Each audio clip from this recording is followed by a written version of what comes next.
வணக்க மக்களை, சட்டமன்ற பெற்ற மிக முக்கியமான தகவல் ஒன்று வெளியாகி இருக்கிறதா?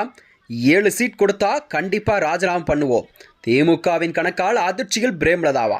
தேமுதிகவில் வெடித்த உட்கட்சி விவகாரம். வாங்க வீடியோவை முழுமாக்கலாம். அதாவது தமிழகத்தில் வரக்கூடிய இந்த 2026 சட்டமன்ற தேர்தல் என்பது ஏப்ரல் 23ஆம் தேதி தமிழகத்தில் உள்ள 234 தொகுதியிலும் ஒரே கட்டமாக தேர்தல் நடைபெறும் என்பதை தேர்தல் ஆணையம் ஒரு அதிகாரப்பூர்வ அறிவிப்பு ஒன்று வெளியிட்டிருக்கிறதா. இந்த நிலையில்தான் தேர்தல் நடைபெறும் சூழல் என்பதால் தமிழகத்தில் உள்ள அனைத்து கட்சிகளுமே தங்கள் கட்சி பணிகள் எல்லாம் தீவிரமாக செயல்பட்டு வருகிறது. அந்த வகையில்தான் ஆளும் கட்சியான திமுக அரசு தனது கூட்டணியை வலு சேர்க்கும் விதமாகத்தான் ஒரு மிகப்பெரிய கூட்டணியை அமைத்திருக்கிறதா. இந்த நிலையில்தான் எதிர்க்கட்சித் தலைவர் எடப்பாடியாரும் கூட தனது கூட்டணியை வலு சேர்க்கும் விதமாகத்தான் அதற்கான வேலைகளை செய்து கொண்டிருக்கிறார். இந்த நிலையில்தான் அதாவது திமுக கூட்டணியில் உள்ள ஒரு சில கட்சிகளுக்கெல்லாம் கூடுதல் அதாவது தொகுதி பங்கீடு என்பது நிறைவுற்ற நிலையில்தான் காணப்படும் சூழல் உருவாகி இருக்கிறது. இந்த நிலையில்தான் தேமுதிக போன்ற கட்சிகள் எல்லாம் திமுக கூட்டணியில் இணைந்த பிறகு அவர்களுக்கு எத்தனை சீட் கண்டிப்பாக கொடுக்கப்படும் என்பதை இன்னும் தெளிவாக கூறப்படவில்லையாம். இந்த நிலையில்தான் திமுக கூட்டணியில் தேமுதிகவிற்கு ஒதுக்கப்பட்டுள்ள தொகுதிகளின் எண்ணிக்கை குறித்த தகவல் என்பது அக்கட்சியின் பொதுச்செயலாளர் பிரேமலதா விஜயகாந்திற்கு ஒரு பெரும் அதிர்ச்சி நிலவக்கூடிய சூழல் உருவாகி இருக்கிறதா.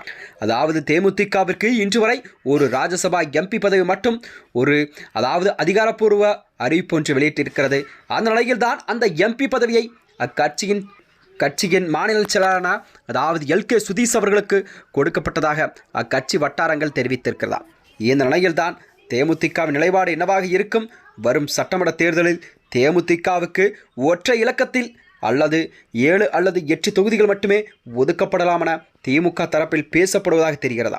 ஏற்கனவே சுதீஷ் அவர்களுக்கு ராஜ்யசபா எம்பி பதவி வழங்கப்பட்ட நிலையில்தான் இந்த தொகுதி பங்கீடு குறித்து ஒரு பேச்சுக்கள் எழுந்திருக்கிறதா. அதாவது இந்த தகவல் என்பது வெளியானதை அடுத்து தேமுதிகவின் மாவட்ட செயலாளர்களெல்லாம் பெரும் அதிருப்தி அடைந்திருக்கிறார்களாம். அதாவது திமுக கூட்டணியில் கண்டிப்பாக 10 தொகுதிகளுக்கு குறைவாக பெற்றால் தாங்கள் எல்லாம் தங்கள் பதவியை ராஜினாமா செய்யப்போவதாக மாவட்ட செயலாளர்களெல்லாம் போர்க்கொடி தூக்கியுள்ளதாக கூறப்படுகிறதா. அதாவது கட்சியின் கௌரவத்தை காக்கவே அதிக இடங்களை பெற வேண்டும் என்பதில் அவர்கள் உறுதியாக இருக்கிறார்கள். மாவட்ட செயலாளர் இந்த திடீர் முறிவு என்பது எதிர்பார்ப்பால் பிரேமலதா விஜயகாந்த் அவர்களுக்கு அதிர்ச்சியை ஏற்படுத்தியிருக்கிறது. தற்போது அவர்களையெல்லாம் சமாதானம் செய்யும் முயற்சியில் ஈடுபட்டுள்ளதாகவும் அந்த செய்தி குறிப்பிட்டுள்ளதா. கூட்டணி பேச்சுவார்த்தை என்பது இறுதிக்கட்டத்தை எட்டிய நிலையில்தான் தேமுதிகவில் ஏற்பட்டுள்ள இந்த உட்கட்சி சலசலப்பு அரசியல் வட்டாரத்தில் பெரும் சலசலப்பை ஏற்படுத்தியிருக்கிறது. அதாவது தேமுதிகவின் நிலைப்பாடு என்னவாக இருக்கும்? அவர்கள் கேட்கும் அந்த இரட்டை இலக்கை தொகுதிகளை திமுக கூட்டணியானது அவர்களுக்கு வழங்குமா என்பதுதான் ஒரு மில்லியன் கணக்கு டாலராக கேள்விக்குறியாக பார்க்கப்படுகிறதா. மேலும் இதனைத் தொடர்ந்து அதாவது தேமுதிக விஜயகாந்த் மறைவுக்கு பிறகு சந்திக்கக்கூடும் முதல் சட்டமன்ற தேர்தல் என்பது குறிப்பிடத்தக்க செய்தியாக பார்க்கப்படுகிறதா. மேலும் இதுபோன்ற வீடியோக்களை தெரிந்து கொள்ள நமது சேனலை மறக்காமல் சப்ஸ்கிரைப் செய்து கொள்ளும். நன்றி, வணக்கம்.